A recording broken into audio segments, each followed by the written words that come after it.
Hey, Sergeant Major. Brigadier General Sean Byrne was a draftee, one of the last. Today, he is the Army's Director of Military Personnel. We're in a market economy, and we understand that, and we have what I think is a great product. This one speaks to our ethnic diversity as well as the MOS. The Army spends $200 million a year to advertise that product. Helicopter, there's some dialogue back and forth. Leo Burnett is one of the nation's oldest and largest advertising agencies. They have been creating ad campaigns for the Army since before 9/11. The account director is Ray DeThorne. Advertising for the armed forces is much more complicated than it is for a consumer product. Going into an armed forces, it's a life decision. You changed, man. How's that? We began crafting ads to reach influencers and specifically parents. So, Dad, there's something I need to tell you. How much is this going to cost me? And even more specifically, mothers. Mama, please. It's the mom who basically stands in the door and says, whoa, wait a minute. Knowing right from wrong and believing in myself. Wanting to go to college? That came from you. We're not trying to varnish over any kind of issues. It's tough. You can't tell them a lie, because all they have to do is watch TV at night, and they know what the Army's about. Now, in today's environment, the great thing is we have 502,000 soldiers in the Army today. Every one of those soldiers is a volunteer. With the battle against the draft won and the creation of an all-volunteer force a reality, Milton continues to press home his argument for minimum government and individual freedom. He could not know that years earlier and 8,000 miles away, seeds of the most public clash in his life had already been sown. Between 1955 and 1964, graduate students from Santiago's prestigious Catholic University had received scholarships to study economics at the University of Chicago. Most of the students developed ideas on free markets and freedom similar to those of Milton Friedman and others at the university. They became known as the Chicago Boys.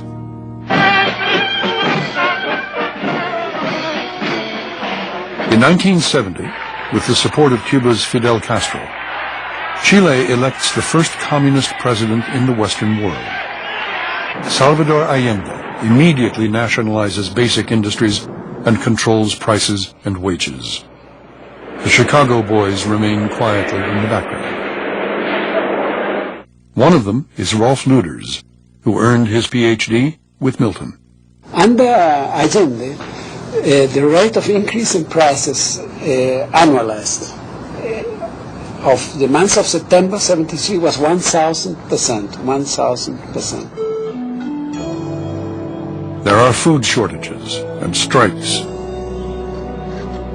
The basis of the economy is copper, and the miners strike dozens of times in just 2 years. The banging of pots and pans is the sound of a revolution in the making. On September 11th, 1973, General Augusto Pinochet leads a military coup against Allende. It is covertly supported by the United States.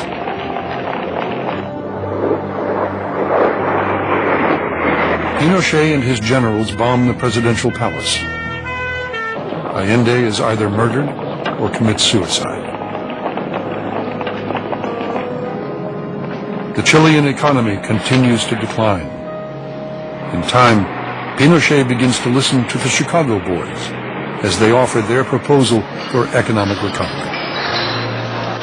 In the midst of the turmoil, Milton Friedman accepts an invitation from a local foundation to speak in Santiago about economic freedom. He said, there's one condition for me to talk to the press, that I can say whatever I want to say. And I said, sure, why don't you do it? And what do you want to say? And he said, well, I want to talk about, the benefits of a free economy and so on. But I also want to say that a free economy has to be accompanied by free democratic elections and the free government. Hay que cumplir con la ley And I said, well, maybe Pinochet will not like that very much. And he said, well, that's too bad, you know. As I recall, Milton Friedman said opening the economy up to international trade was a key element of any economic reform. Freeing prices was absolutely correct. Getting rid of all these regulations which inhibited entrepreneurships were great. And it was a brief meeting, maybe half an hour or so, or 45 minutes, and that was it. No. And so Milton Friedman publicly and privately agrees with the Chicago boys that a relatively short but painful shock treatment is needed to save Chile from the disaster of continued inflation. Large groups of Chileans paid a high price for the change of system. This meant low incomes, meant high unemployment, meant bankruptcies. You cannot have a free economy without political freedom. And if you have political freedom, you need economic freedom to preserve political freedom.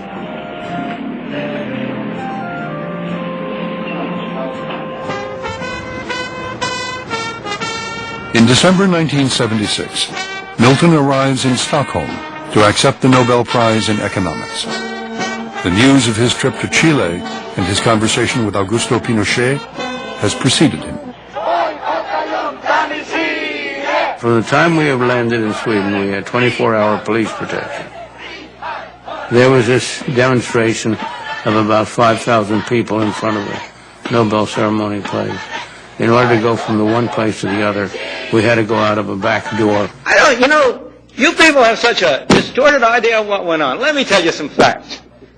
Number one, I was offered 2 honorary degrees by universities in Chile before I went down. I refused to take them because those universities were being supported in part by public funds, and I did not want to appear in any way to provide any support to the political system in Chile. I'm not a representative of Chile. I'm not an advisor to Chile. I have no commitments to the government of Chile.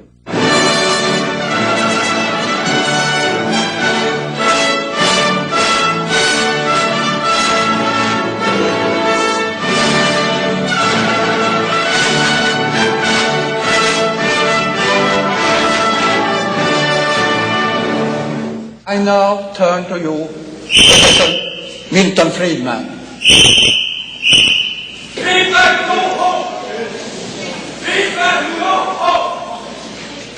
The young man induced his father to pass the ticket on to him. And he came to the ceremony with the express purpose of making a disturbance.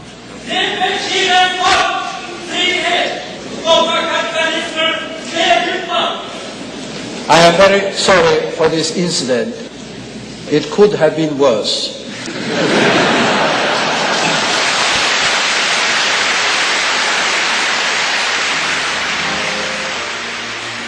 The Royal Swedish Academy of Sciences asks you to step forward and receive from the hand of His Majesty the 1976 Nobel Memorial Prize.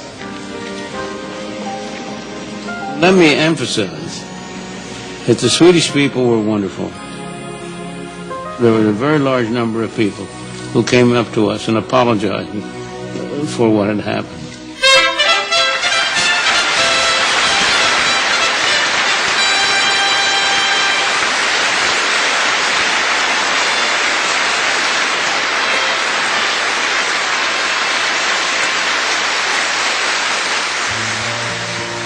Now, some 30 years later, Chile is a far different place. Although the scars of the past are etched in stone at Santiago's Monument to the Disappeared.